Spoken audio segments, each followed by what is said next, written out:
అలాగే మత్తయి సువార్త 5వ అధ్యాయం నుంచి ఒక మాట మనం చదువుకుందాం.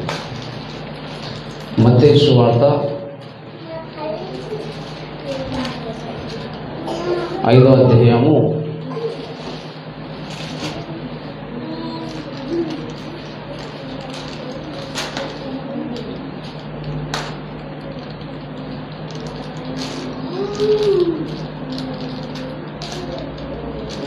16వ వచనం మనం చదువుకుందాం.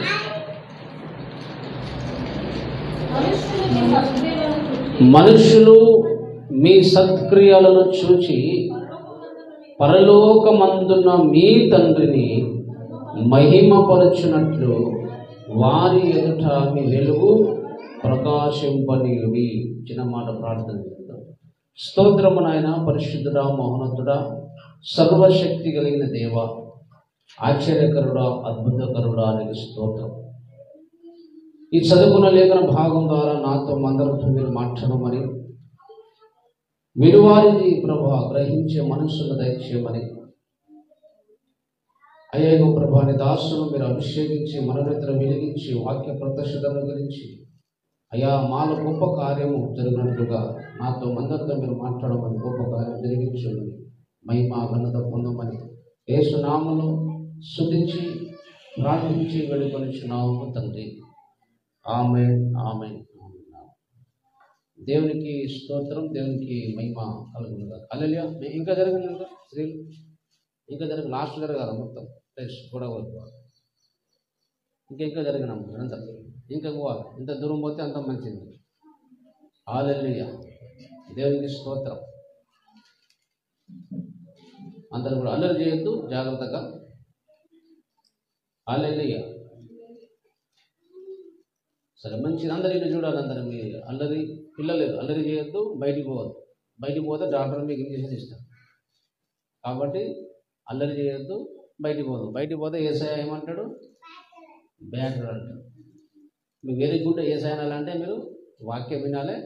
వాక్యం అయిపోయినాక నేను అడుగుతాను, జాగ్రత్తగా గుర్తు పెట్టుకోవాలి. హల్లెలూయా. అల్లరి చేయొద్దు, మాట్లాడద్దు. ఓకేనా? ఓకే. దేవునికి స్తోత్రం. క్రీస్తునందు దేవుని బిడ్డలారా, ఈ మత్తయి సువార్త 5వ అధ్యాయము, 6వ అధ్యాయము, 7వ అధ్యాయం అనేది మనము సంపూర్ణులుగా కావడానికి వజ్రము లాంటి విషయాలను యేసుక్రీస్తు ప్రభువు ఇక్కడ బోధించాడు, అలాగే ప్రకటించాడు. ఈ విషయాలను మనం అర్థం చేసుకుని మన జీవితంలో మనం పాటించగలిగితే మనం చాలా చాలా గొప్ప ఆశీర్వాదము. యేసు ప్రభు పోలికలో మనం ఎంతో చెక్కబడతాము. యేసు ప్రభులాగా మన రూపం అనేది మారిపోతుంది. హల్లెలూయా. చాలా అద్భుతమైన విషయాలు. ఎన్నో అధ్యాయమైన నేను మత్తయి సువార్త 5, 6, 7 అలా వాటిని అర్థం చేసుకోవాలి, వాటిని ధ్యానించాలి, అనుసరించాలి. అప్పుడు మనం చాలా గొప్ప ఆశీర్వాదం పొందడం. హల్లెలూయా. ఎందుకంటే అది క్రీస్తు సంఘానికి, ప్రతి విశ్వాసికి కావలసిన చాలా అద్భుతమైన విషయాలు అందులో రాయబడింది. హల్లెలూయా.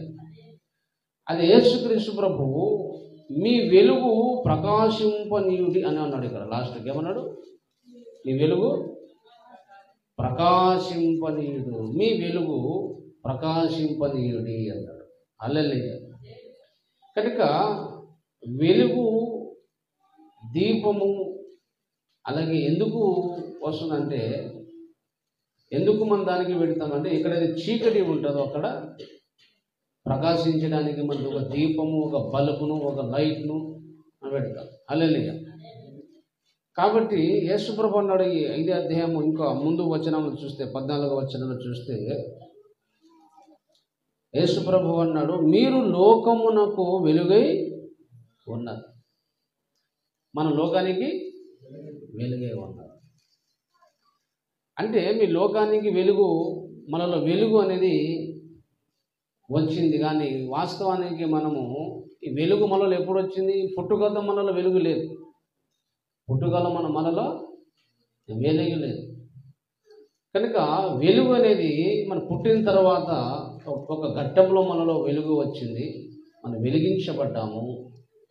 ఆ వెలిగించబడిన మనము ఈ లోకానికి మనము ప్రకాశించాలని యేసు ప్రభు చెబుతున్నాడు. ఎఫెసీయులకు రాసిన పత్రిక 5వ అధ్యాయంలో మనం చూస్తే 8వ వచనంలో మనకు ఇక్కడ చెబుతున్నాడు, మీరు పూర్వమందు చీకటి అయి ఉంటిరి, ఇప్పుడైతే ప్రభునందు వెలుగై ఉన్నారు. హల్లెలూయా. పూర్వం అంటే బాప్తిసము పొందక ముందు, యేసయ్య నమ్మకం ముందు అనమాట. పూర్వమందు ఎప్పుడు? బాప్తిసం పొందక ముందు ఎలా ఉన్నాము?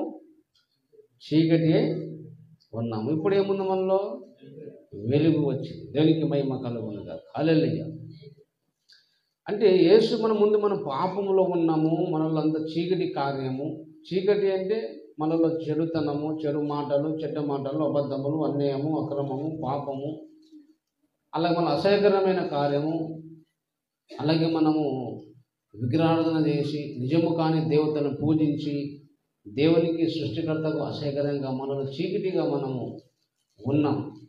అయితే ఎప్పుడైతే యేసుక్రీస్తు ప్రభు యొక్క సువార్తను మనం విన్నామో, అంగీకరించామో, అప్పుడు మనలో చీకటి వెళ్ళిపోయి మనలో ఏమొచ్చింది? ప్రభునందు మీరు వెలుగై ఉన్నారు. హల్లెలూయా. యేసు ప్రభు నిజమైన దేవుడు, సత్య దేవుడు. ఆయన రక్తం ద్వారానే నా పాపం కడగబడుతుంది తప్ప వేరొక మార్గము లేదని ఎప్పుడైతే గ్రహించి మారు మనసు పొంది బాప్తిసం పొందినామో, మనలో ఏమొచ్చింది? ప్రభునందు మనము వెలుగై ఉన్నాం. హల్లెలూయా. వెలుగు ఎప్పుడు వచ్చిందో చీకటి అంతా వెళ్ళిపోయింది. మన చెడుతనం, పాపం అంతా కూడా వెళ్ళిపోయింది. కాబట్టి యేసు ప్రభు నమ్మినప్పుడు మనలో ఏమొచ్చింది? వెలుగు వచ్చింది. పాపం అనే చీకటి అంతా తొలగిపోయింది. కాబట్టి ఇప్పుడు మనం ఎవరి సంబంధం? మనము వెలుగు సంబంధము. ఎవరు చెప్పండి?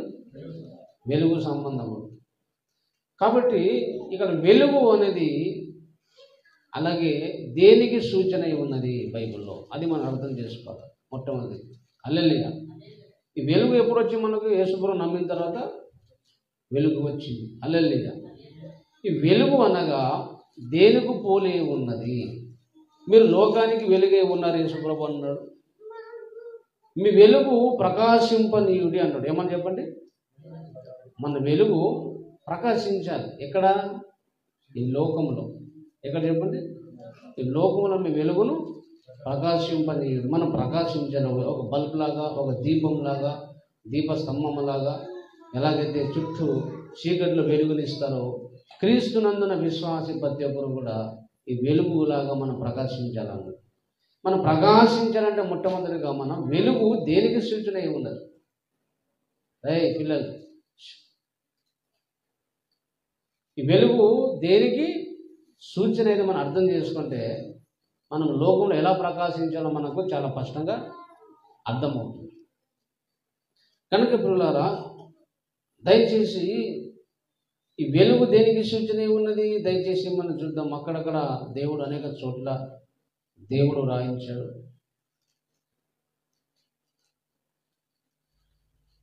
అలాగే ఎఫెసీయులకు రాసిన పత్రిక 5వ అధ్యాయము 9వ వచనంలో ఇక్కడ కొన్ని విషయాలను దేవుడు రాయించాడు. వెలుగు ఫలము సమస్త విధములైన మంచితనం. సమస్త విధమున అంటే అన్ని కోణంలో, అన్ని విధాలలో ఏం కనబడాలి? మంచితనం అనేది. ఒక విషయంలో కాదు, రెండు విషయాల్లో కాదు, ప్రతి విషయంలో సమస్త విధములైన మంచితనం. వెలుగు అంటే ఏం చెప్పండి? సమస్త విధమైన మంచితనం. దేవునికి స్తోత్రం కలుగును గాక. హల్లెలూయా. అలాగే రెండోదిగా నీతి అన్నాడు. ఏమన్నాడు?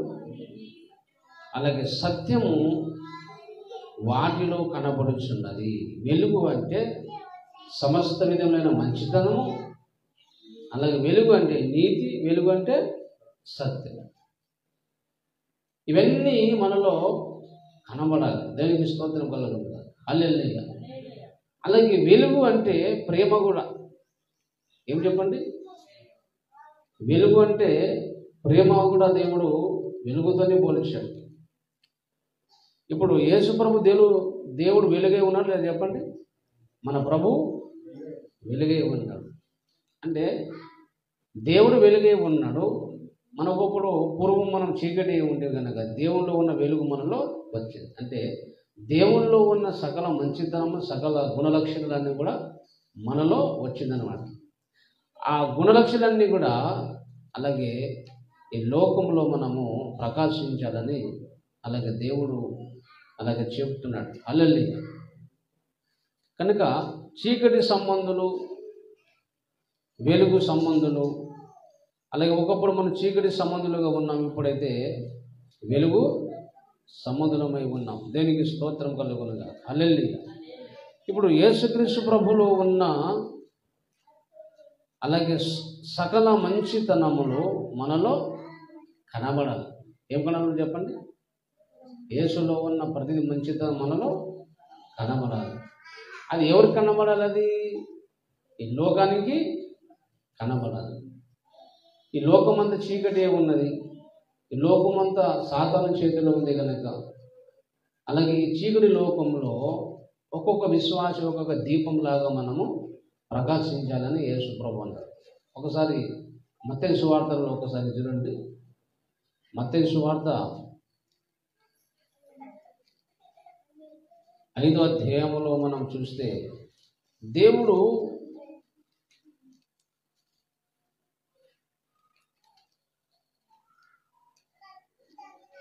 మనకు దీపంతో పోలుస్తున్నాడు యేసయ్య. మత్తయి సువార్త 5వ అధ్యాయం అలాగే దీపంతో మనకు పోలుస్తున్నాడు యేసయ్య. మన దీపంతో పోలుస్తున్నాడు. 15వ వచనం చూడండి. మనుష్యులు దీపం వెలిగించి కొంచెము కింద పెట్టరు కానీ అది ఇంట నుండి వారందరికీ వెలుగునిచ్చుటకై దీప స్తంభం మీదనే పెట్టుదురు. ఇవన్నీ ఎందుకు చెప్తున్నాడు? 14వ వచనంలో ఏమన్నాడు? మీరు లోకమునకు వెలుగై ఉన్నారు. కొండ మీద నుండి పట్టణము, కొన్ని మనకు అర్థం కావడానికి, మీరు లోకానికి వెలుగై ఉన్నారు, లోకంలో మీరు ప్రకాశించాలి. ఎలా ప్రకాశించాలి? దానికి ఒక అర్థం కావడానికి కొన్ని పోలికలు చెప్తాను. ఇక 14వ వచనం చూడండి, మన అర్థమవుతుంది. కొండ మీద నుండి పట్టణము మరుగై ఉండలేదు. ఒక పెద్ద కొండ ఉంది, ఆ కొండ మీద ఒక పట్టణం ఉంది. అది కనబడకుండా ఉంటుందా చెప్పండి? ఒక పెద్ద కొండ ఉంది, ఆ కొండ మీద ఒక పట్టణం ఉంది. అది మరిగే ఉంటుందా? కనబడకుండా ఉంటుందా? తప్పకుండా అది కనబడుతుంది, అందరూ చూడాల్సిందే. అలాగే రెండో విషయం ఇంకో పోలిక చెప్పాడు 15వ వచనంలో. మనుష్యులు దీపము వెలిగించి ఎక్కడ పెడతారు? అప్పుడు ఆ కాలం మీద దీపాలు ఉండే, ఇప్పుడు దీపాలు లేవు. ఇప్పుడు ఏముంది? బల్బులు వచ్చింది. ఇప్పుడు టెక్నాలజీ పెరిగింది కాబట్టి. యేసుప్రభు ఉన్న కాలంలో ఏముండేది? దీపాలు ఉండేది. దీపం స్థానంలో ఏమొచ్చింది? ఇప్పుడు బల్బులు వచ్చినాయి. హల్లెలూయా. ఈ బల్బులు మనము దానికి ఆన్ చేసి మనం కింద పెడతామా లేక పైకి పెడతామా? ఎక్కడ పెడతాం? బల్బు మంచిగా వేసి హోల్డర్ వేసి దానికి అలాగే ఒక కిందికి భూమి మీద పెడతామా? భూమి మీద పెడితే అది వెలుగు, ఆ రూమ్ అంతా, ఇంటి అంతా వెలుగు వస్తుందా? ఆ ఇంటినంతటి అంటే ఆ వెలుగు రావాలంటే ఆ బల్బుని ఎక్కడ పెట్టాలి? పైన పెట్టాలి. ఎక్కడ పెట్టాలి? పైన. అంటే బల్బు ఒక ఉద్దేశం ఏంటిది? బల్బు ఎందుకు పెడతారు? ఇంట్లో ఎందుకు పెడతాము? ఆ ఇల్లంతటా కూడా వెలుగు ఇయడానికి మనం పెడతాం. హల్లెలూయా. అలాగే యేసుప్రభు అదే చెప్పారు, మీరు లోకానికి అలాగే వెలుగై ఉన్నారు. అలాగే ఒక కొండ మీద ఉన్న పట్టణం లాగా మీరు ఉన్నారు. ఎందుకంటే అందరికీ మీ వెలుగు, మీ మంచితనం, మీ నీతి, సత్యం అనేది ఈ లోకములో ప్రకాశించాలి. దీపం ఎలాగైతే స్తంభము దీపస్తంభం మీద పైకి పెట్టి అలాగే వెలుగునిస్తుందో, ఈ లోకంలో మీ వెలుగును అలాగే దీపంలాగా మీరు ప్రకాశించాలి. హల్లెలూయా. అంటే అక్కడ చెబుతున్నాడు, అక్కడ మన మూలవాక్యంలో 16వ వచనంలో, అలాగే వెలుగు అనగా సమస్తమైన మంచితనం అన్నాడు, నీతి అన్నాడు, సత్యం అన్నాడు. ఇక్కడ ఏమన్నాడు? 16వ వచనంలో మనుషులు మీ సత్క్రియలను చూసి అన్నాడు. ఏమన్నాడు? ఈ సత్క్రియలను కూడా దేంతో పోలుస్తున్నాడు? వెలుగుతోనే పోలుస్తున్నాడు. హల్లెలూయా. అలాగే దీపము అలాగే చుట్టూ చీకటి ఉన్న చోట ప్రకాశిస్తుంది. అలాగే మీరు కూడా చుట్టూ ఒక దీపములాగా మీరు ప్రకాశించాలి. హల్లెలూయా. మీ వెలుగును అందరూ చూడాలి. మీ సత్క్రియలను చూసి ఎవరు చూడాలి? సత్క్రియలు ఎవరు చూడాలి చెప్పండి? మనుషులు. ఈ లోకంలో ఉన్న మనుషులు రాయబడింది మనుషులని దేవుడు డైరెక్ట్గా చెప్పాడు. మనుషులు మీ సత్క్రియలను అంటే మీ వెలుగును, మీ మంచితనమును, మీ నీతిని, మీలో సత్యమును, అలాగే ఈ లోకము చూసి అలాగే పరలోకమందున మీ తండ్రిని మహిమపరచునట్లు వారి ఎదుట. ఎవరి ఎదుట అంటే ఈ లోకంలో ఉన్న మనుషుల ఎదుట మీరేం కనబడాలి? మీ సత్క్రియలు అంటే మీ నీతి, మీ మంచితనం, మీ ప్రేమ, మీ కనికరం, మీ దయ, మీ పవిత్రమైన మాటలు, పరిశుద్ధత, మీ అంతా కూడా ఎవరికి కనబడాలి? మనుషులకు కనబడాలి. దేవుని బిడ్డలు చేసే ప్రతి పని ఈ లోకంలో కనబడాలని యేసయ్య చెప్పాడు. దాన్ని దాచొద్దు. హల్లెలూయా. గుర్తుపెట్టుకోండి. మీరు చేసే ప్రతి మంచి పని ఈ లోకంలో కనబడాలి. దేవుని కొరకు ఏమేమి త్యాగం చేస్తావో, ఏమేమి కార్యం చేస్తావో ఈ లోకానికి కనబడాలి. నీ త్యాగము, నీ విశ్వాసం, నీ మంచితనము, నీ సత్క్రియలు, నీలో ఉన్న సత్యము, నీలో ఉన్న నీతి అనేది ఈ లోకంలో మనుషులు చూడాలి. పబ్లిక్గా చూడాలి. ఎవరు చూడాలి? అప్పుడు ఏం చేస్తారు? ఎవరికి మహిమపరుస్తారు? ఎవరికి మహిమపరుస్తారు? దేవునికి మహిమపరుస్తారు. అలాగే మనం సత్క్రియలకు ఆపోజిట్కి ఏమంటారు? చెడ్డ క్రియలు అన్నమాట. సత్క్రియలకు ఆపోజిట్ పడేంటిది చెడ్డ. మనలో చెడ్డ క్రియలు ఉన్నాయి అనుకోండి, చెడుతనం ఉన్నాను అనుకోండి, మనల్ని చూసి మన దేవుని మహిమపరుస్తారా? మనుషులు మహిమపరుస్తారా? ఏం చేస్తారు? ఏం చేస్తారు? ఇంకా జరిగినమ్మా, కొంచెం ఇంకా జరిగింది అటు కూర్చొని. అలాగే మీ సత్క్రియలను చూసి మనుషులు చూసి అలాగే దేవునికి వాళ్ళు పరలోకమందున మీ తండ్రిని మహిమపరుస్తారు. దేవునికి స్తోత్రం కలుగునుగా. హల్లెలూయా. హల్లెలూయా. అంటే మన ద్వారా దేవుని నామం కూడా అవమానమయ్యే అవకాశము ఉన్నది. మిమ్ముని బట్టి కదా అన్యజనులు నా నామమును దూషిస్తున్నారని అన్నాడు పౌలు భక్తుడు. మనను బట్టి అన్యజనులు దేవునికి ఏం చేస్తున్నారు? దూషిస్తారు. మనలో అన్యాయం ఉన్నదనుకోండి, అబద్ధం మాట్లాడాలనుకోండి, అది లోకం చూస్తారు. మనం చేసే దేవుని ప్రజలు అందరూ చేసే ప్రతి పనిని ఎవరు చూస్తున్నారు? ఈ లోకంలో ఉన్న మనుషులు చూస్తున్నారు, గమనిస్తున్నారు. మీరు చెడుతనం కనబడింది అనుకోండి, అబద్ధం కనబడింది అనుకోండి, అన్యాయం కనబడింది అనుకోండి, అసత్యం కనబడింది అనుకోండి, నీతి లేదనుకోండి, పరిశుద్ధంగా లేదనుకోండి, మీరు దేవుని కొరకు చేసే త్యాగం లేదనుకోండి, మీలో విశ్వాసం లేదనుకోండి, అప్పుడు వాళ్ళు ఏమనుకుంటారు? యేసు నమ్మి కూడా మాకు ఆయనకి ఎలాంటి తేడా, ఈయన యేసుప్రభుని నమ్మి కూడా ఈయన మాలాంటి వారే, కాబట్టి మా దేవుడు ఉన్నారు, మా దేవునితో పాటు ఆయన ఆయన ఒక దేవుడు అనుకుంటారు తప్ప ఆయన యేసయ్యని నమ్ముతారు ఎవరు? క్రీస్తుని నమ్ముతారు ఎవరైనా చెప్పండి? నమ్ముతారా? మొన్న ఒక ఆయన మంచి సాక్ష్యం చెప్పాడు. ఎవరు? సల్మాన్ రాజు పాస్టర్. సల్మాన్ రాజు గారు పాస్టర్ ఆంధ్రలో ఉంటాడు. మన సేవకుల మీటింగ్ పోయినప్పుడు ఆయన ఒక మంచి సాక్ష్యం చెప్పాడు. ఒక అన్యులు అలాగే వాళ్ళు పెద్ద ఏదో ఒక స్టూడియోలో పెడితే కొన్ని కోటి రూపాయలు పెట్టి లాస్ అయ్యారు. అది ఏదో అనారోగ్య పాలైపోయి పెట్టగానే అనారోగ్య పాలైపోయి వాళ్ళు నష్టపోయి అలాగే వాళ్ళు ఎంతో బాధలో కులిగిపోయినప్పుడు పలానా దైవ సేవకుని దగ్గర పోతే ఆయన మొత్తం చెప్తాడు అని చెప్తే ఈ సల్మాన్ రాజు పాస్టర్ గారి దైవ సేవకుని దగ్గరగా వాళ్ళు వచ్చారంట, అన్యులు వాళ్ళు. ఆయన ఏం చెప్పాడంటే, మీరు అలా పెట్టడం దేవుని చిత్తం కాదు, ఉన్నామని ఆ ఆస్తిని అమ్మేసి ఫస్ట్ దేవునికి బీదలోకి అందరికీ అన్నదాసనగా పనిచేసేది, దేవుడికి తర్వాత మీకు ఆశీర్వదిస్తున్నాడు, మీరు అలా పెట్టడం దేవుని చిత్తం కాదని ఆ సేవకుడు చెప్పారు. వాళ్ళు ఏం చేశారు? ఆస్తి అంతా అమ్మేశారు, దానికి ఇక్కడ ఇచ్చేసారు. కొద్ది రోజుల తర్వాత వాళ్ళకి తెలియదు, దేవుడు మరలా తొందరలోనే వాళ్ళ మరలా అద్భుతంగా దీవించి ఆశీర్వదించిన తర్వాత అలాగే వాళ్ళు మరి నీ ద్వారా మేము మేలు పొందినాం, మీకు చెప్పగానే మళ్ళీ జరిగినాయి కాదు అని చెప్పేసి ఆ డబ్బులు కొన్ని ఎన్నో ఎక్కువ మొత్తంలో డబ్బులు తీసుకోండి అని చెప్పేసి చెప్తే ఆ దైవసేవుడు అన్నాడు, అలాగే ఈ అక్రమంతో సంపాదించిన కొన్ని డబ్బులు ఉన్నాయి, ఆ డబ్బులు నేను తీసుకోను, ఆ దేవుడు ఒప్పుకోడు, నాకు వద్దని చెప్పాడు. ఈ డబ్బు నాకు వద్దని చెప్పి ఆయన అన్నిండు నీ ద్వారా నేను మాట విన్నాను, నువ్వు చెప్పిన ప్రకారం జరిగింది, నాకు గొప్ప ఆశీర్వాదం వచ్చింది, డబ్బులు తీసుకోమంటే నేను తీసుకున్నాను. ఆయన స్టన్ అయిపోయి షాక్ అయిపోయి ఇదేంటిది, అంత నీతిగా ఉంటారా, మా ప్రభు ఒప్పుకోడు, మా ప్రభుకి ఇష్టం లేదు, నేను తీసుకున్నాను. ఆ ఒక్క మాటకు ఆయన అలాగే వెంటనే స్పాట్లో అక్కడ ఉన్న సభలోనే యేసు ప్రభు నిజమైన దేవుడు నమ్ముకుంటా సాధన దేవునికి స్తోత్రం కలుగుతుంది. హల్లెలూయా.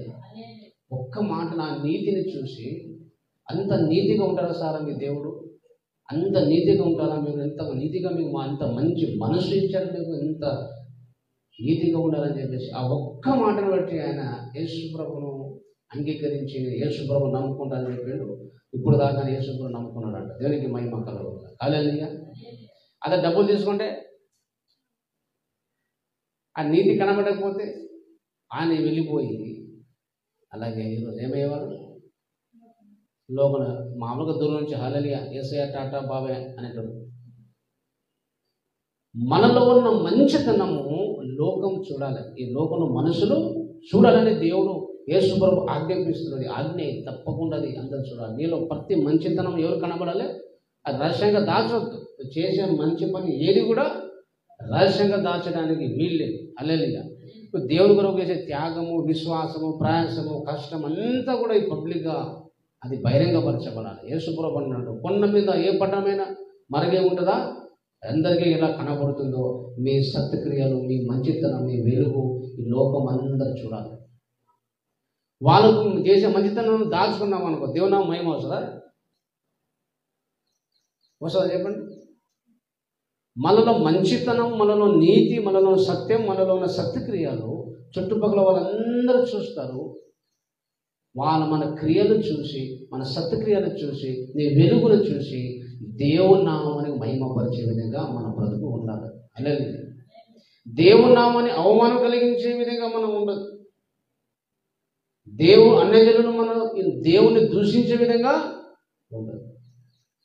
చాలా మంది అన్యజనులు కొన్ని ప్రాంతంలో చూస్తే మన ఈ క్రైస్తవులు కొంతమంది నామకార్థ క్రైస్తవులు, భక్తి లేని క్రైస్తవుల ద్వారా, వారి చెడుతనం ద్వారా, ఆ మాట చెడ్డ మాటల ద్వారా, అబద్ధము ద్వారా, అన్యాయము ద్వారా, మోసము ద్వారా, డబ్బు మోసం చేయడం, అబద్ధం ఆడడం, ఈ చెడుతనం అంతా చూసి అసలు క్రైస్తవులు అట్లా ఉంటారా?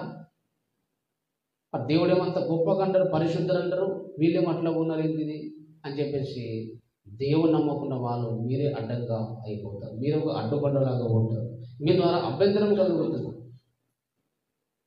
నా సేవ జీవితంలో ఎంతో ప్రాంతంలో ఎన్నో ఊర్లు తిరిగాను కదా, నాకు ఎదురైన సంఘటన ఏంటంటే, యేసుప్రభు నమ్ముకోవాలమ్మా, యేసుప్రభుని పాపను క్షమిస్తాడు, యేసునందు విశ్వాసం ఉంచాలని నేను ప్రకటిస్తే ఒక ఆమె ఏమన్నది, యేసు నమ్ములని చక్కగా లేదు, నేను నమ్ముకొని ఏం బాగుపడతా అన్నది. ఎంత అవమానం అవుతుందండి. ఇలాంటి వాళ్ళు నా సేవ జీవితంలో చాలామంది చాలా ఊళ్ళో నాకు డైలాగ్ కొట్టారు. ఎందుకంటే ఆ ఊర్లో కొంతమంది క్రైస్తవులను చూశారు, క్రీస్తున్న విశ్వాసం ఉంది, వ్యభిచారిస్తూ, కొంతమంది పాపం చేస్తూ, కొంతమంది త్రాగుతూ, బూతులు మాట్లాడుతూ, అన్యాయం చేస్తూ, మోసం చేస్తూ అన్నీ చూసి చూడగానే వాళ్ళని అసహించుకున్నారు. వాళ్ళు ఆ చుట్టుపక్కల ఉన్న మనుషులందరూ కూడా వాళ్ళు చూసి వాళ్ళే యేసుప్రభుని నమ్మి బాగుపడలేదు, నేను ఎట్లా బాగుపడలేదు. ఎందుకంటే వాళ్ళు నామకార్థ క్రైస్తవులు, వాళ్ళు నిజమైన క్రైస్తవులు కాదు, నామకార్థ క్రైస్తవులు కాబట్టి అట్లా ఉన్నారు. కానీ ఇది నామకార్థ క్రైస్తవులు వాళ్ళకేం తెలుసు, బోర్డు మాత్రం ఏం పెట్టుకున్నాడు, ఏసఐ బోర్డు పెట్టుకున్నాడు. కాబట్టి వాళ్ళు ఏమనుకుంటారు, ఏసఐ మనుషులే అనుకుంటారు. ఇప్పుడు దేవుని అవమానమే కదా చెప్పండి, ఏసఐ ఎంత గాయపడతాడు, ఎంత దుఃఖపడతాడు దేవుడు. దేవుని నామానికి ఈరోజు ఈ పరిశుద్ధ కాలంలో చాలా అవమానం జరుగుతుంది. విశ్వాసం ద్వారా జరుగుతుంది, కొంతమంది అబద్ధ బోధకుల ద్వారా, భ్రష్టులైన సేవకుల ద్వారా దేవుని నామం అవమానం జరుగుతుంది, దేవుని నామం దూషింపబడుతుంది. దేవుని నామం అవమానకరంగా బ్రతికి దేవుని నామమును గాయపరిచి ప్రభువును దుఃఖపరిచి దేవుని వ్యతిరేకంగా నడిచి నాకు మళ్ళా నా దేవుడు నాకు ఏం చేశాడు, నాకేం ఆశీర్వదించాడు, ఏం కార్యం చేశాడు అని మన డైలాగ్ కొడతారు. ఇది న్యాయం ఉందా? దేవునికి ఇష్టడుగా ఉన్నప్పుడు దేవుడు ఎంతగానో నీకు ఆశీర్వదిస్తాడు, ఎన్ని అద్భుతాలైనా చేస్తాడు. బైబిల్లో చూస్తాం, అక్కడ కొంతమంది సాక్ష్యం వింటారు, దేవుడు నాకు అద్భుతంగా ఆశీర్వదించాడు కొన్ని సాక్ష్యాలు వింటారు. మనకెందుకు అలా జరగడం లేదు? ఏదో మనలో లోపం ఉంది, నీలో లోపం ఉంది, ఏదో దేవునికి వ్యతిరేకమైన కార్యంలో ఉంది. అందుకే కొన్ని ఆశీర్వాదం రాదు. వెలుగుగా జీవించాలి, వెలుగు సమృద్ధిగానే జీవించాలి. దేవునికి ఇష్టడుగానే జీవించినప్పుడు నీ కొరకు ఎన్ని అద్భుతాలన్నా దేవుడికి చేస్తాడు. దేవునికి అసాధ్యం ఏది లేదు. అనేది కొందరికి అలా చేసి కొందరు చేయొద్దని కాదు, అందరి జీవితంలో చేస్తారు. కానీ ఎవరైతే వెలుగై ఉన్నారో, వెలుగు సమృద్ధిగా జీవిస్తారో వారందరి పక్షంగా దేవుడు ఉంటాడు, గొప్ప కార్యం దేవుడు చేస్తాడు. నీ సత్క్రియలను చూడాలి, దాన్ని చూసి పరలోకపు తండ్రిని అలాగే ఏం చేయాలి చెప్పండి? మహిమపరచాలి. ఎవరు మహిమపరచాలి? ఈ లోకంలో ఉన్న మనుషులందరూ కూడా దేవునికి మహిమ కలుగుతుందా అంటే నీ బ్రతకే ఒక ప్రసంగం కావాలని చెప్తాడు. హల్లెలూయా. మన బ్రతకే ఒక ఏం చేయాలి? ప్రసంగం. మనం ఏదో పరిశుద్ధంగా ఉండాలి, ప్రేమగా ఉండాలి, నీతిగా ఉండాలి చెప్పాల్సిన అవసరమో లేదు. నువ్వు చేసి చూపెడితే చాలు, ఆటోమేటిక్గా నీ వెలుగులోకి యేసు దగ్గర వస్తారు. దానికి మహిమ కలుగుతుందా. హల్లెలూయా. మీకు బైబిల్లో కొంతమంది, చాలామంది ఉంటారు, కొంతమంది నేను చూపెడతాను. వారి యొక్క సత్క్రియలను చూసి యేసు ప్రభు దగ్గర నడిపించిన కొంతమంది స్త్రీలు, పురుషులు బైబిల్లో ఉన్నారు. అందులో దయచేసి ఇక్కడ చూడండి.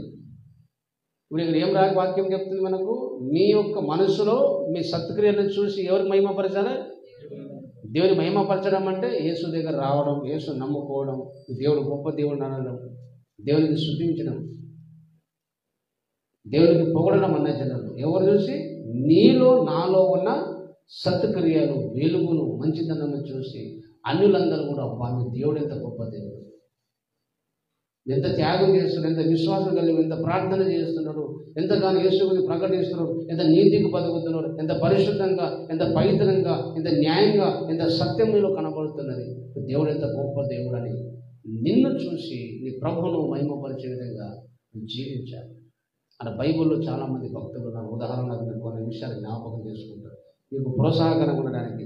అపోస్తుల కార్యములు 9వ అధ్యాయంలో చూడండి. అపోస్తుల కార్యం 9వ అధ్యాయము మనందరికి తెలిసిన విషయాలే, కానీ నేను మీకు జ్ఞాపకం చేస్తాను. 9వ అధ్యాయము 36వ వచనంలో చూడండి. మరియు యొప్పేలో తబితా అను ఒక శిశురాలు ఉండెను. ఆమెకు భాషాంతరముగా దొర్కా అని పేరు. ఈ దొర్కా అనే ఒక అలాగే శిశురాలు, ఆమె పేరు తబితా, ఇంకా 2 పేర్లు ఉన్నాయి. ఆమె ఉన్నది. అయితే ఆమె చనిపోయింది. ఏమి చెప్పండి? శిశురాలు అంటే యేసు ప్రభువునందు విశ్వాసం ఉంచి, అలాగే ఆమె బట్టలు కుట్టి దాన్ని ఆమె బట్టలు కుట్టుకుంటా జీవనం కొనసాగేది. చాలా బీద స్త్రీనే, చాలా బీద కుటుంబంలో పుట్టి బట్టలు కుట్టుకుంటా అలాగే అలా జీవనం జీవిస్తూ ఉన్నదాన్ని. ఒకరోజు చనిపోయినప్పుడు జరిగిన సంఘటన చూడండి. ఆమె చనిపోయినప్పుడు దయచేసి 39వ వచనము, అక్కడ పేతురు వచ్చాడు. ఆమె చనిపోయింది, ఏదో కారణము చేత చనిపోయింది. ఆ చనిపోయినప్పుడు అలాగే పేతురు మరి అపోస్తలుడు వచ్చాడు. 39వ వచనం, పేతురు లేచి వారితో కూడా వెళ్ళి అక్కడ చేరినప్పుడు వారు మేడగదిలోనికి అతనికి తీసుకొని వచ్చిరి. విధవరాండ్రందరూ వచ్చి ఏడ్చుచు. ఈ దొర్కా అనే స్త్రీ చనిపోయినప్పుడు ఆ గ్రామంలో ఉన్న విధవరాండ్రందరూ, అంటే చాలామంది భర్త లేని స్త్రీ విధవరాండ్రందరూ కూడా వచ్చి ఏడ్చుచు ఏం చేస్తున్నారు? అంటే వాళ్ళు రక్షణ పొందని విధురాండ్రు కాదు, రక్షణ పొందని అలాగే ఈ లోకపు మనుషులలో ఉన్న అలాగే విధవరాలందరూ వచ్చి ఏడ్చుచు దొరక తమతో కూడా ఉన్నప్పుడు కుట్టిన అంగిలను వస్త్రములను చూపుచు అతని ఎదుట నిలిచి. ఈ ప్రత్యేకంగా పరిశుద్ధాత్మ దేవుడు ఎందుకు రాయించండి ఇది? ఆ విధవరాండ్రందరూ వచ్చి వాళ్ళకు కుట్టించిన బట్టను పేదలు చూపుతూ, అయ్యా ఈ బట్టలు మాకు కుట్టించిందని. డబ్బులు తీసుకొని ఆమె కుట్టింది అనుకోండి, ఏడుస్తారు అని చెప్పండి.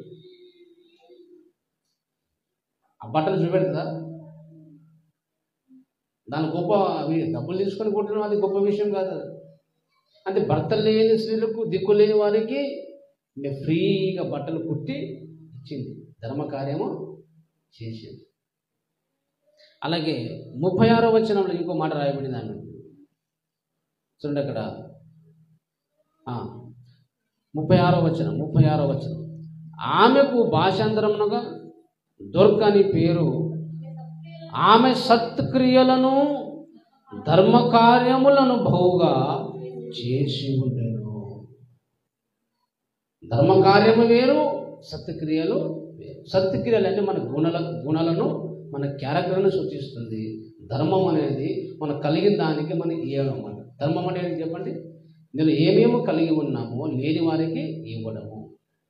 ఈమె దగ్గర డబ్బులు లేదు కానీ ఆమె ఏమేమి ధర్మము చేసింది. మరి డబ్బులు ఇచ్చిందో అది రాయబడలేదు, కానీ ఇక్కడైతే బట్టలైతే ఫ్రీగా వాళ్ళు కుట్టి ఇచ్చింది. ఆమె ధనవంతురాలు కాదు, ఉన్న దాంట్లో ఆమె కొంతమంది భర్త లేని స్త్రీలకు, బీదవాళ్ళకు ఆమె ఫ్రీగా బట్టలు కుట్టి ఇచ్చింది.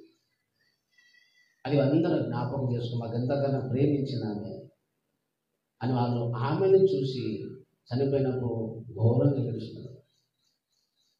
ఆమెలో మంచితనం, మంచి మాటలు, పైదరత, నీతి, న్యాయము,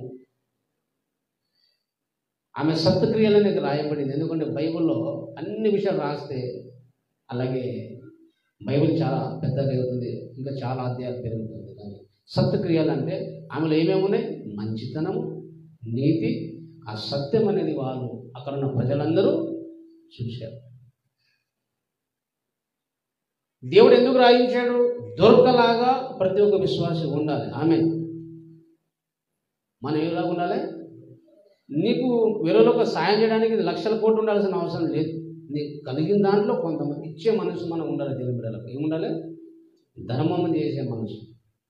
కలిగిన దాంట్లో కొన్ని వస్తువులు ఉండొచ్చు, ఏదైనా ఉండొచ్చు, లేని వారికి ఇచ్చే మనసు ఉన్నవారే వెలుగు సంబంధి. ధర్మం చేసేవాడే వెలుగు సంబంధి, లేని వారికి ఇచ్చేవాడే ఎవరు చెప్పండి?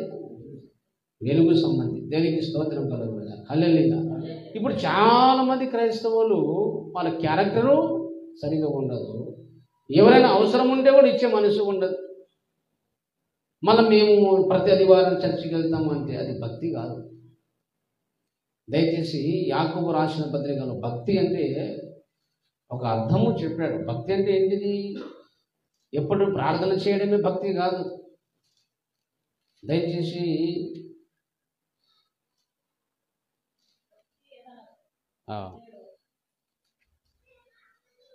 యాకోబు రాసిన పత్రిక 1వ అధ్యాయము 27వ వచనంలో చూడండి.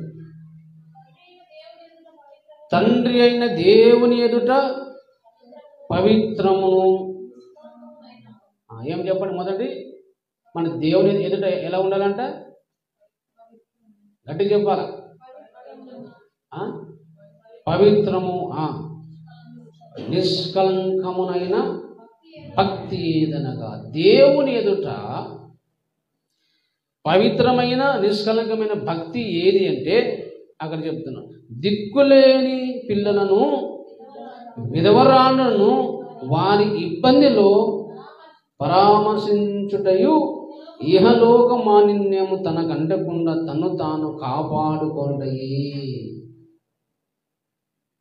దేవుని దగ్గర పవిత్రమైన భక్తి, నిష్కలంకమైన భక్తి ఏదంటే దిక్కులేని పిల్లలకు మనం ఏం చేయాలి?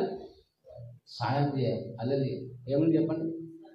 దిక్కులేని వారికి మనము సహకారం ఉండి చేతనంత వరకును సహకారంగా ఉండాలి. రెండోది విధవరాండ్లకు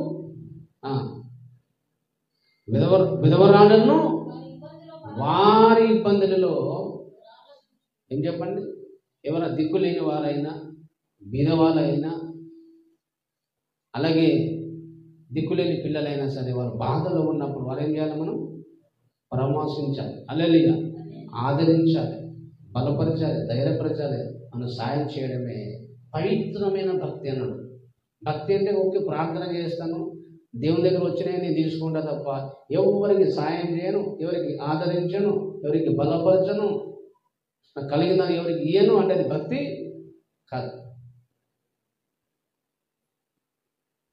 కాబట్టి తల్లిదండ్రులు లేని వారికి విధవరాండ్లకు అలాగే దొరక ఏం చేసింది, వాళ్ళ ఇబ్బందులో అలాగే చేతనంత వరకు ఆమె బట్టలు కుట్టి ఇచ్చింది, ధర్మము చేసిందంటే కొంతవరకు చిన్న చిన్న హెల్ప్ ఆమె అందరికీ ఇచ్చింది. ధర్మం అంటే బట్టలు కుట్టించినది ఫ్రీగా, అలాగే కొంతవరకు డబ్బులు కూడా అనేకులకు ఆమె ధర్మము చేసింది. అది చేయకుండా సత్క్రియలు అన్నారు, అంటే ఆమె గుణము కానీ మాట తీరు కానీ ప్రవర్తన కానీ ఇవన్నీ కూడా చాలా పవిత్రంగా ఉంది.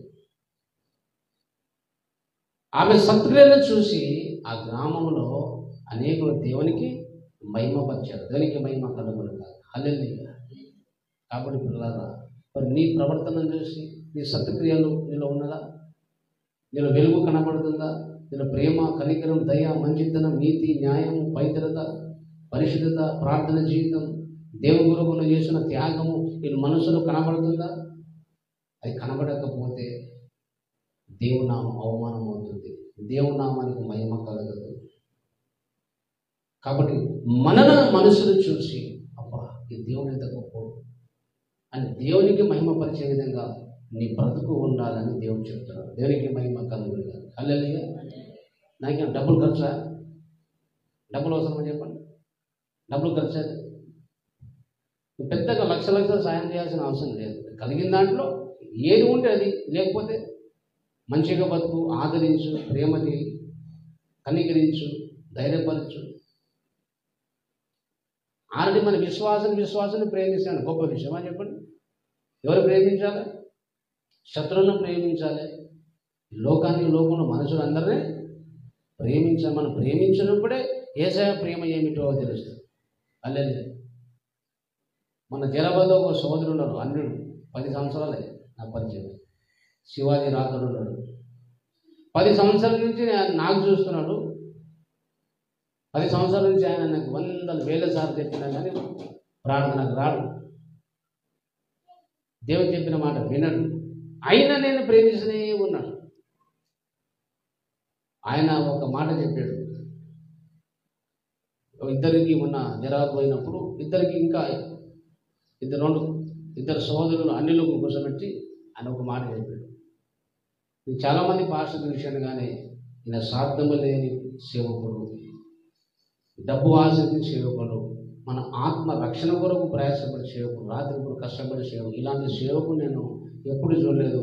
10 సంవత్సరాలు చూస్తున్నా, నేను ఏమాత్రం మార్పు లేదు, ఏమాత్రం చెడుతనం కానీ డబ్బు పిచ్చి కానీ డబ్బును ఆశించినట్టు కానీ ఎప్పుడు చూడలేదు. ఆయన ఎప్పుడు మన ఆత్మరక్షణ కొరకే పోరాడతారని అందరినీ కూడా సాక్ష్యం చెప్పాడు. ఇప్పుడు ఆయన నేను యేసు ప్రభువును నమ్ముకుంటా సార్, దానికి మేము ఆ 10 సంవత్సరాల నుంచి ఇప్పుడు దాకా నేను ఈ దుర్మార్గం మాట వినని చెప్పేసి ఆ దూసి తిట్టినాడు. దుర్మార్గుడు పో అవుతానన్నాడు. ఇప్పుడు నాతో పాటు ఆయన తెలిసిన కొంతమంది ఉన్నారు, ఏమైనా అయ్యగారైనా ఎప్పుడు చెప్పినా వస్తుంటారు రాడు చర్చికి, ఆ వేస్ట్ గాడు ఉన్నాడు చెప్పేసి కొంతమంది ఆయన చూసి వెళ్ళిపోయి ఉన్నారు. కానీ నేను మాత్రం విసుకుపోతా. ఇప్పుడు గుర్తుపెట్టుకోండి, ఏ మనుషులను కూడా మనం దూరం చేసుకోండి. ఇప్పుడు నువ్వు మాట చెప్పిన ఒక వ్యక్తికి, స్వార్థ చెప్పిన లేదా మంచి మాట చెప్పిన వినలేని అనుకో, వదులుకోవద్దు. రేపు మారవచ్చు, ఎల్లుండి మారవచ్చు, 10 సంవత్సరాలు 15 సంవత్సరాలు మారవచ్చు. అప్పుడు దాకా మనం ప్రేమ, మన మంచితనం వాళ్ళకు కనపరుస్తూనే ఉండాలి. ఒకరోజు వాళ్ళు మన వెలుగులోకి వస్తారు, మన తండ్రి ఉన్న దేవునికి మహిమపరుస్తారు. దేవునికి మహిమ కలుగుతారు. హల్లెలూయా, హల్లెలూయా. మన సంఘంలో ఇప్పుడు హరిలను కూడా 10 సంవత్సరాల తర్వాత రక్షణ పొంది ఆయన సాక్ష్యం చెప్పినట్టు 10 సంవత్సరాలు నన్ను మామ సహించిండు, ఓర్పు ప్రార్థన చేసిండు, మాట విన్నా వినకపోయినా దూరంగా పారిపోయినా ఇలా చేసినా ప్రేమించాడు. 10 years తర్వాత రక్షణ పొందిండు. మరి చాలా ఆయననే చాలా నా శివ జీవితంలో ఎక్కువ సహకరించింది మళ్ళీ ఎవరు? ఆయననే. అలాగే ఆయనకు దేవుడు ఎక్కువ వాడుకున్నాడు. అంటే 10 సంవత్సరాలు మాట వింటలేడు కనుక గాయం అవుతుంది. కొన్నిసార్లు మనం చెప్పిన మాట వినకపోతే గాయం దుఃఖం అనిపిస్తుంది. అయినా మనం దేవుని కొరకు ఏం చేయాలి? సహించి మనం ప్రార్థన చేయాలి. ఓర్పు మనకు ఉండాలి. సాత్విక మనలో కనబడాలి. ఆ ప్రేమ మనలో కనబడినప్పుడే ఆ వాటిని చూసి కొంతమంది ఆత్మలు అలాగే రక్షణ పొందుతారు. దేవునికి మహిమ కలుగుతుంది. హల్లెలూయా హల్లెలూయా. దొరక ద్వారా దేవుని నామం మహిమపరచబడిందా లేదా చెప్పండి. ఆమెలో సత్క్రియలు చూశారు. రెండోదిగా ధర్మకార్యమైన మంచి భక్తి, పవిత్రమైన భక్తి ఏంటో ఆమె కనబడుతుంది. దేవునికి స్తుతి కలుగునుగా. హల్లెలూయా. కాబట్టి నీరు నాలో ఏం కనబడాలి? సత్క్రియలు, మన ధర్మ కార్యమును కనబడాలి. మన భక్తి కనబడాలి. లోపల పబ్లిక్గా కనబడాలి. దాన్ని దాచుకోవద్దు. మనం చేసే మంచి పని ఎందుకు కూడా పబ్లిక్గానే కనబడాలి. దేవునికి మహిమ కలుగును. ఎందుకంటే ఆ సత్క్రియలను చూడాలని యేసుప్రభువు చెప్పాడు. మనుషులు మీ సత్క్రియలను చూసినప్పుడే ఎవరు మహిమపరుస్తారు? మీరు ఏసే వీళ్ళకు వ్యక్తి ఇలా ఉండేవాడు ఇలా మార్చేసాడు, నేను కూడా యేసు నమ్ముకుని అలా మంచిగా మారిపోతానేమో అని వారు కూడా యేసుని నమ్ముకోండి అని చెప్పాలి. దేనికి మహిమ కలుగును గాక. నీ బ్రతుకు ఒక ప్రసంగం కావాలి. నీ బ్రతుకు మాదిరికంగా ఉండాలి. నిన్ను చూసి అనేకులు యేసు ప్రభువు నమ్ముకోవాలి. చేసేదంతా బూతు మాటలు, చెడ్డ మాటలు పలికి, అన్యాయం చేసి ఒకరు ముంచి ఒకరిని గాయపరిచి కఠినంగా చూపి ప్రేమ లేకుండా చేస్తే సువార్త ప్రకటిస్తే ఎవరు వింటారా? ఒక్కడు వినడు. వీడే చక్కగా దుర్మార్గం నాకు సువార్త చెప్తాడంట.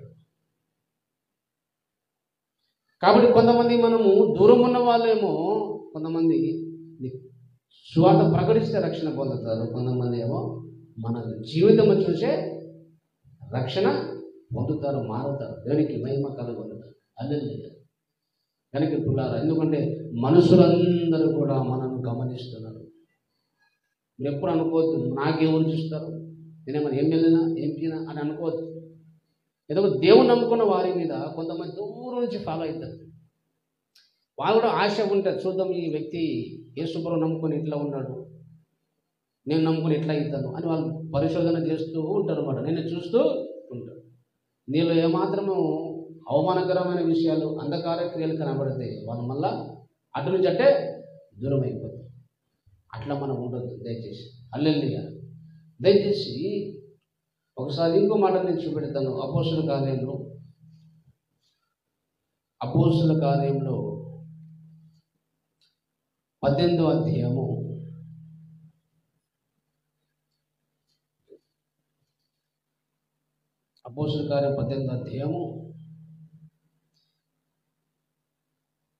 7వ వచనం చూడండి. అక్కడి నుండి వెళ్ళి దేవుని యందు భక్తి గల తీతియు యూస్తు అని ఒకని ఇంటికి వచ్చాను. ఈ తీతియు యూస్తు అని భార్య భర్తలు ఉన్నారు. దేవుని యందు భక్తి కలిగిన కుటుంబం. ఏ కుటుంబం అంటే వాళ్ళు? అపోస్తుల కార్యము 18వ అధ్యాయము 7వ వచనం. ఏ కుటుంబం అంటే వాళ్ళు? భక్తి కలిగిన కుటుంబం. అతని ఇల్లు సమాజ మందిరమును ఆనుకొని ఉండేది. ఎక్కడ ఉన్నాడు చెప్పండి? ఒక సమాజ మందిరాన్ని, యూదులకు సమాజ మందిరం చర్చ్ లాగా ఉంటుంది అన్నమాట. వాళ్ళకు చర్చ్ మనకి ఎలా ఉంటుందో యూదులకు వాళ్ళ మందిరం పేరు ఏముంటుంది? సమాజ మందిరం. ఆ మందిరం పక్కన ఎవరున్నారు? తీతియు యూస్తు అనే ఇద్దరు భార్య భర్తలు దేవుని యందు భక్తి కలిగిన ఒక ఫ్యామిలీ ఉంది. అక్కడ అపోస్తులైన పౌలు భక్తుడు సేవకుడు వచ్చాడు. వీళ్ళు ఏం చేశారంటే ఆ సమాజ మందిరంలో ఉన్న ఆ నాయకునికి, అధికారికి, ఆ చుట్టుపక్కల ఉన్న అనేకులు అక్కడ జమ చేశారు. ఏం చేశారు? అందరికీ గ్యాదర్ చేసి పౌలు ద్వారా వాక్యం ప్రకటింపజేసి, అలాగే పౌలు ప్రసంగం చేయగానే ఒకే రోజు అనేక మంది అలాగే నమ్మి యేసుప్రభువు నిజమైన దేవుడు సొంత రక్షకుడిగా అంగీకరించి బాప్తిజము పొందారు. దేవునికి మహిమ కలుగునుగా. అక్కడ చూడండి, ఇక్కడ 8వ వచనం చూడండి. ఆ సమాజ మందిరపు అధికారి అయిన క్రిస్పు తన ఇంటి వారందరితో కూడా ప్రభునందు విశ్వాసం ఉంచెను. మరియు కొరింథీయులలో అనేకులు విని విశ్వాసం ఉంచి బాప్తిసం పొందిరి. దేవునికి మహిమ కలుగును గాక. హల్లెలూయా. ఎంత గొప్ప వీళ్ళు వెలుగులాగా ప్రకాశిస్తున్నారు భార్యాభర్త. వీళ్ళు క్యారెక్టర్ బాగలేదు అనుకోండి, గుణమే బాగలేదు అనుకోండి, వీళ్ళు చెప్తే అందరు వస్తారా? చుట్టుపక్కల మన మాట వినాలంటే వాళ్ళకి అప్పటికమైన ప్రేమ, వాళ్ళ ధర్మము, సాయము, ఆదరణ, బాధ ఉన్నప్పుడు, దుఃఖములు ఉన్నప్పుడు, ఒక ఆదరణకర్తగా మనం ఉన్నప్పుడు, మన మంచితనం చుట్టుపక్కల అందరూ చూసినప్పుడు, మన ప్రేమను చూసినప్పుడు, మనం ఏమైనా పిలిస్తే కూడా అందరూ ఏం వస్తారు? గ్యాదరింగ్ అవుతారు. వీళ్ళు చెప్పగానే అందరూ వచ్చేసారు. ఎందుకంటే వీళ్ళు ఈ తీతియు యూస్తూనే ఈ ఫ్యామిలీ చాలా భక్తి కలిగిన, పవిత్రమైన, చాలా మంచివారని ఒక సాక్ష్యం, ఒక అభిప్రాయం చుట్టుపక్కల అందరికీ ఉంది కనుక వాళ్ళందరికీ పిలవగానే అందరూ వచ్చేసారు. అందరికి వాక్యం వినగానే అనేక యేసుప్రభువుని నమ్ముకున్నాడు. దేవునికి స్తోత్రం. ఒకటే కుటుంబంలో చాలామంది బాప్తిసము పొందారు. పరలోకంలో ఈ కుటుంబాన్ని ఎంత గొప్ప బహుమానం ఉంటుందండి, ఎంత గొప్ప ఆశీర్వాదం అది. కాబట్టి వెలుగును ప్రకాశం చేయాలంటే మనము కొంతమంది ఆత్మలను అలాగే సువార్త ప్రకటింపచేసి ప్రభు వద్దకు నడిపించాలి. ఆ నడిపించాలంటే మన సాక్ష్యం, మన బ్రతుకు మన చక్కగా చేసుకోవాలి ఫస్ట్. హల్లెలూయా. నీ గుణము, నీ సత్క్రియలు సరిగా లేకపోతే అలాగే ఎవరిని మాట వినరు, సువార్త వినరు, వాక్యము వినరు. కాబట్టి వెలుగు అనగా అలాగే 2వ కొరింథీయులకు రాసిన పత్రిక సువార్తను కూడా దేవుడితో పోల్చిన దేవుడు వెలుగుతో పోల్చింది. సత్క్రియలు, వెలుగు అంటే సత్క్రియలు, వెలుగు అంటే మంచితనం, వెలుగు అంటే నీతి, వెలుగు అంటే సత్యము, వెలుగు అంటే సువార్త ప్రకటించడం కూడా. 2వ కొరింథీయులకు రాసిన పత్రిక 4వ అధ్యాయము 4వ వచనం.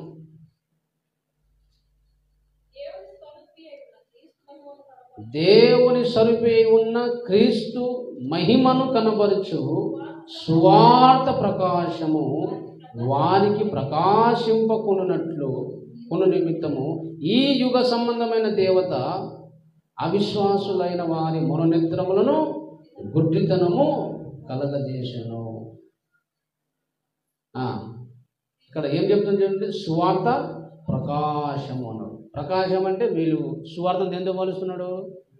వెలుగుతో పోలుస్తున్నాడు. ఇప్పుడు మీ వెలుగు ప్రకాశింపనీయని యేసుప్రభువు అంటే నీ ద్వారా సువార్త కూడా ప్రకటింపబడాలి. హల్లెలూయా. నీ కుటుంబం ద్వారా, ప్రతి వ్యక్తి ద్వారా, ప్రతి విశ్వాస ద్వారా మన మంచితనము కనబడాలి, మనలో నీతి కనబడాలి, సత్యం కనబడాలి, సత్క్రియలు కనబడాలి, భక్తి కనబడాలి, దేవుని కొరకు మనం చేసిన త్యాగం కూడా అన్ని చూడాలి, లోకం చూడాలి. దాంతోపాటు అలాగే మనలో ద్వారా సువార్త అనే వెలుగు వాళ్ళు చూడాలి, సువార్త ప్రకటింపబడాలి. హల్లెలూయా. మీ వెలుగు ప్రకాశింపనీనంటే మీరు నా క్రీస్తుని గురించిన, శిలువల గురించిన సువార్తను ప్రకటించాలి. దేవునికి స్తోత్రం కలుగుగా. హల్లెలూయా. ఇప్పుడు తీతియు అలాగే యూస్తూ వాళ్ళు సువార్త ప్రకటించిన, దైవ సేవకుని ద్వారా సువార్త ప్రకటింపజేసిన. చెప్పండి. మనం అపోస్తల కార్యం 18వ అధ్యాయం చదువుకున్నాం కదా. తీతియు యూస్తూ వాళ్ళు సువార్త ప్రకటించారా భార్యాభర్తలు? లేకపోతే దైవ సేవకులు పౌలు ద్వారా వాళ్ళు ప్రకటింపజేశారా? ఇప్పుడిప్పుడే మర్చిపోతే ఎట్లా అండి? హల్లెలూయా. వాళ్ళందరూ గ్యాదర్ చేశారు, పౌలేమో ప్రకటించారు.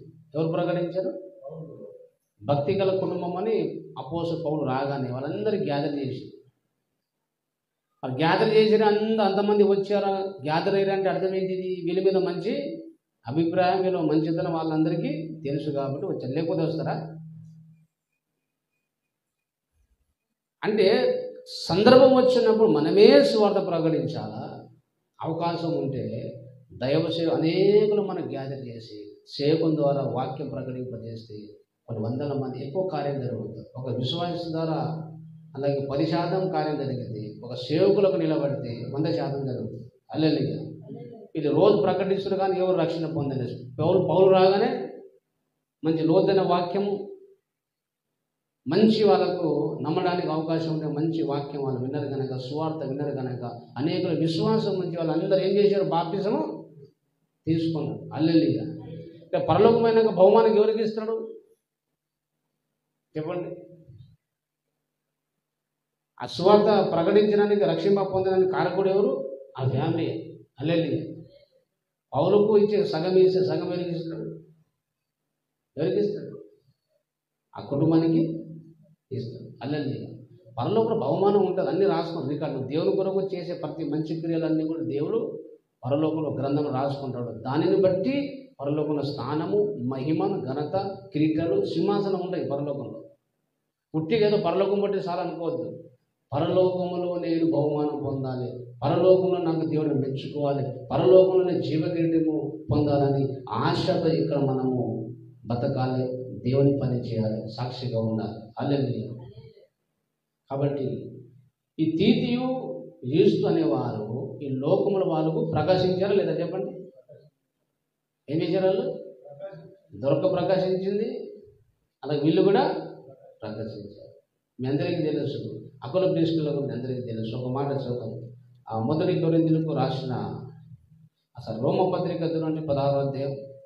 రోమిలకు రాసిన పత్రిక 16వ అధ్యాయము. రోమిలకు రాసిన పత్రిక 16వ అధ్యాయము 3, 4, 2 వచనం చదువు. క్రీస్తు యేసునందు నా జత పని వారి. హల్లెలూయా. పౌలు అంటున్నాడు, క్రీస్తు యేసునందు నా జత పని వారు అని చేసే ప్రతి సేవలో పాలుభాగస్తులుగా సహకారులుగా ఉన్నారు. ఎవరంట? ప్రిస్కిల్లకును అకులకును నా వందనములు చెప్పు. హల్లెలూయా. అకుల ప్రిస్కిల్ల ఎవరు చెప్పండి? పౌలుకు జత పని వారు. పౌలుకి ఇచ్చే బహుమానంలో వీళ్ళకి దేవుడు ఇయ్యడా? ఎందుకు తెలుసా? 4వ వచనం చూడండి. వారు నా ప్రాణం కొరకు తమ ప్రాణమును ఇచ్చుటకైనను తెగించిరి, మరియు వారి ఇంట ఉన్న సంగమునకు వందనములు చెప్పుడు. ఎవరింట ఉన్న సంఘము? వారి ఇంట అంటే అకుల ప్రిస్కిల్ల ఇంట ఏమున్నది? ఏముంది అంటే ఒక ఇంట్లో వాళ్ళ సంఘము స్టార్ట్ అయింది, ప్రారంభమైందంటే వాళ్ళు ఎంత ప్రయాసపడి ఉండొచ్చు, ఎంత గ్యాదర్ చేసి ఉండొచ్చు, ఎంత వాళ్ళు అలాగే మంచితనంగా ఉన్నారు. ఎంత మంచితనం ఉంటే వాళ్ళ మాట వింటారు, జనాలు వస్తారు. మన ఫ్యామిలీ చెడ్డగా ఉన్నాం అనుకోండి, కోపిస్తూ ఉన్నాం అనుకోండి, బూజులు మాట్లాడితే అన్యాయం చేస్తే ఎవరైనా వస్తారా? కూర్చొని రమ్మ ఇంట్లో రమ్మంటే వస్తారా? ఎవరు మా ఇంటికి రారు. అంతమంది గ్యాదర్ చేసి వాళ్ళ సువార్త ప్రకటింపజేసి పౌలును వాడుకొని సేవకులు సహకరించి తన ఇంట్లో వాళ్ళు ఉంచుకొని డేరాలు కొట్టుకుంటా దైవ సేవకులు పోషించారు, దైవ సేవకులు పరిచర్యలో సహకరించారు. పౌలు ఎక్కడెక్కడ పోతే అక్కడ పరిచర్యలో పాల్గొన్న జతపనేరుగా తిరిగిరు. వాళ్ళ ఇంట్లోనే ఒక సంఘం అయిపోయింది. దేవునికి మహిమ కలుగుతుంది. వాళ్ళు ధనవంతులు కాదండి, వాళ్ళు చాలా బీదవాళ్ళు, కూలి పని చేసి బతికేటోళ్ళు. వాళ్ళు ఎవరు? కూలి పని చేసి బతికేటోళ్ళు ఒక సంఘమును కట్టారు. దేవునికి మహిమ కలుగుతుంది. ఈ గొప్ప ఘనత ఎవరికి చెప్పండి? ఆ కుటుంబానికి లేదా? నీ కుటుంబం ద్వారా నా ఆలోచన ఉండాలి, నీ కుటుంబం ద్వారా కొంతమంది ఆత్మరక్షణ పొందాలి, నా కుటుంబం ద్వారా కొన్ని కుటుంబాలు నడిపించబడాలి, నా కుటుంబం ద్వారా సంఘాలు కట్టబడాలని, మరి ఏ విధంగా మనము సహకరించగలం, ఏ విధంగానే ఉపయోగపడాలని మనం ఆలోచించినప్పుడు, ప్రార్థించినప్పుడు తప్పకుండా అకుల ప్రిస్కిల్ల వల్లే దేవుడు వాడుకుంటాడు. హల్లెలూయా. మనకు ఆశ ఉండాలి. ఏముండాలి? ఆశ ఉండాలి. దేవునికి ప్రార్థన చేయాలి. ప్రభువా, నా ద్వారా మా కుటుంబం ద్వారా నీ పని జరగాలి, ఆత్మరక్షణ పొందాలి, దానికి నేను ఎలా పని చేయాలి నాకు ఆలోచన చెప్పు, బలపరుచున్నాయన అని అడగాలి. మనం ఏం చేయాలి చెప్పండి? అందరికీ సువార్త ప్రకటించాలి, మన సత్క్రియలు కనపరచాలి, మన మంచితనం కనపరచాలి. అలాగే అప్పుడు మనము చిన్న చిన్న కూటాలు, అలా చిన్న చిన్న ప్రార్థన పెట్టినప్పుడు, వాక్యం వినిపించినప్పుడు చాలామంది ఆత్మరక్షణ పొందుతారు. అల్లెలు. కాబట్టి మన కూటాలు, వాక్యం అనేది మరింత ప్రకటిస్తే, సువార్త ప్రకటిస్తే అన్ని ఆత్మలు రక్షణ పొందుతారు. హల్లెలూయా. అలాగూ మనము అకుల ప్రిస్కిల్ల వల్లే మన సహకారంగా ఉండాలి. చూడండి వాళ్ళు ఎంత బీద పరిస్థితుల్లో ఉన్నారో. అపోస్తుల కార్యములు 18వ అధ్యాయము. వాళ్ళు చేసే పని చూడండి. వాళ్ళు ధనవంతులు కాదు, ఆస్తిపరులు కాదు, కానీ ఆత్మీయ విషయంలో మాత్రం ఐశ్వర్యవంతులే. అపోస్తుల కార్యం 18వ అధ్యాయము 1వ వచనం చూడండి. అటు తర్వాత పౌలు ఎఫెసు నుండి బయలుదేరి కొరింథీయునకు వచ్చి పొంతు వంశస్థుడైన అకులను ఒక యూదుని అతని భార్య అయిన ప్రిస్కిల్లకును కనుగొని వారి వద్దకు వెళ్ళెను. 3వ వచనం, వారు వృత్తికి డేరాలు కుట్టువారు. పౌలు అదే వృత్తి గలవాడు గనక వారితో కాపురం ఉండెను. పౌలు ఎక్కడ ఉండెను? ఆ ప్రాంతం వచ్చినప్పుడు, ఆ ఏరియాలో వచ్చినప్పుడు అకుల ప్రిస్కిల్ల ఇద్దరు కనుక్కొని వాళ్ళ ఇంటికి పోయి వాళ్ళ ఇంట్లో నివసించి చుట్టుపక్కల సువార్త ప్రకటించి, అలాగే వాళ్ళ కుటుంబం సహకరించారు. పౌలు జత పనివారిగా పనిచేశారు. పౌలు భోజనం పెట్టారు. కూలి పని చేస్తూ ఆర్థికంగా సహకరించారు. అక్కడ ఒక సంఘమే అయింది. దేవునికి స్తుతి కలుగునుగాక. హల్లెలూయా. ఒక దైవ సేవకుడు చెప్పినట్టు వినాలి.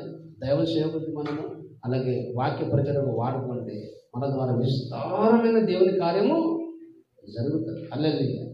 అది జరగాలంటే మన సాక్ష్యమును సత్క్రియలు మనం లోకంలో కనబరచాలి. మనం ప్రయాసపడాలి. ధర్మం చేసే మనసు మనకు ఉండాలి. స్వార్థ ప్రకటించే భారం మనకు ఉండాలి. అప్పుడే అకుల ప్రిస్కిల్ల ద్వారా జరిగిన కార్యం మీ ద్వారా మన ద్వారా జరుగుతుంది. దేవునికి మహిమ కలుగునుగాక. హల్లెలూయా. ఇప్పుడు చూడండి, ఇప్పుడు ఈ అకుల ప్రిస్కిల్ల కుటుంబం ద్వారా కానీ, తీతు యూస్తు అనే భార్యాభర్తలు, ఇద్దరు భార్యాభర్తలు కానీ, దొరక ద్వారా కానీ ఈ పరలోకపు తండ్రికి మహిమ కలిగిందా లేదా చెప్పండి? కలిగిందా లేదా? ఎవరు నీ ద్వారా రక్షణ పొందితే ఏమంటారు? నీ ద్వారా నేను రక్షణ, నిన్ను బట్టి తండ్రి ప్రాణి వ్యక్తి ద్వారా నాకు స్వార్థ ప్రకటించను, ప్రాణి కుటుంబం ద్వారా నన్ను బలపరిచను, పరలోకపు తండ్రికి స్తోత్రం చెప్తారు. హల్లెలూయా. నిన్ను బట్టి పరలోకపు తండ్రిని మహిమపరచాలి. అట్టి జీవితం మనం జీవించాలని యేసయ్య నేర్పిస్తున్నాడు. ఒకసారి మూల వాక్యంలోకి రండి, ముగించుకుంటాం. ఒక మాట చదివి ముగించుకుంటాం. విస్తరించి మాట్లాడను కానీ మీకు ఇప్పుడే అర్థమైంది. మనకు ఒక చిన్న విషయంలో మీకు అర్థం చేసుకోండి. కొన్ని కుటుంబాలను, కొన్ని వ్యక్తులను చూపెట్టాను. మత్తయి సువార్త 5వ అధ్యాయము మన మూల వాక్యంలోకి రండి, ముగించుకోండి. 16వ వచనం, మనుష్యులు మీ సత్క్రియలను చూసి పరలోకమందున మీ తండ్రిని మహిమపరచునట్లు వారి ఎదుట మీ వెలుగు ప్రకాశింపజేయును. ఈరోజు సందేశం, ఉపదేశం ఏంటంటే ఒకటే మాట చెప్పు, మీ బ్రతుకే ఒక ప్రసంగం లాగా ఉండాలి. హల్లెలూయా. ఈ ప్రసంగం మీరు చూసే అర్థం చేసుకోవాలంటే ప్రేమ ఏంటో, కనికరం ఏంటో, మంచితనం ఏంటో చూసి ఆటోమేటిక్ మనకి అర్థం కావాలి. హల్లెలూయా. ఇక నువ్వు ప్రసంగాలు చేయాల్సిన అవసరమో అట్టి జీవితం జీవించాలి. అది మీరు ఒకసారి ప్రక్షేపించాలి. మీలో మీ సత్క్రియలను చూసి దేవునికి మహిమపరిచే విధంగా మీ సత్క్రియలు ఉన్నాయా? మీ మాట తీరి ఉందా? మీ ప్రవర్తన ఉందా? మీ బ్రతుకు ఉన్నదా? మీ కుటుంబం ఉందా? ఒకసారి మీకు మీ పరీక్ష చేసుకోండి. మీ ద్వారా కొంతమంది ఆత్మ రక్షణ పొందాలి. మీ కుటుంబం ద్వారా కొంత దేవుని పని జరగాలి, దేవుని కార్యం జరగాలి. సువార్త ప్రకటించడం మీకు భారం ఉందా? సువార్త మీరు ప్రకటిస్తున్నారా? కొంతమంది గ్యాదర్ చేసి కొంతమంది వాక్యము ప్రకటింప చేయాలనే ఒక ఆశ, తీర్మానం, భారము అకుల ప్రిస్కిల్ల వలె, తీతు యూస్తు వలె ఆ కుటుంబంలాగా మీకు ఉన్నదా? అది లేకపోతే ఎలా ప్రకాశిస్తారు? వెలుగును ఎలా చూస్తారు జనులు? ఒకసారి మీరు పరీక్ష చేసుకోండి. మన బ్రతుకు, మనలో సత్క్రియలు చూసి, అంటే మన మంచి క్రియలు, మన ప్రవర్తన చూసి, మనలో ప్రేమను చూసి, మనలో ఉన్న మంచితనము, నీతిని, సత్యమును చూసి మన ద్వారా సువార్త ప్రకటింప చేసి అది మన ద్వారా అనేక ఆత్మ రక్షణ పొందినప్పుడు నిన్ను బట్టి, నీ కుటుంబం బట్టి పరలోకపు తండ్రికి ఈ లోకపు మనుషులు మహిమపరుస్తారు. దేవునికి స్తుతి కలుగునుగాక. దేవునికి మహిమ కలుగునుగాక. హల్లెలూయా. అట్టి పరలోకం మిమ్మల్ని చూసి, మీ వెలుగును చూసి, మీ సత్క్రియలను చూసి, మీలో భారమును, త్యాగమును, విశ్వాసం అన్నిటినీ ఈ లోకపు జనులందరూ చూసి పరలోకపు తండ్రికి మహిమపరుచునుగాక. ఆమేన్, ఆమేన్. దేవునికి స్తోత్రం. ప్రార్థన చేసుకుందాం.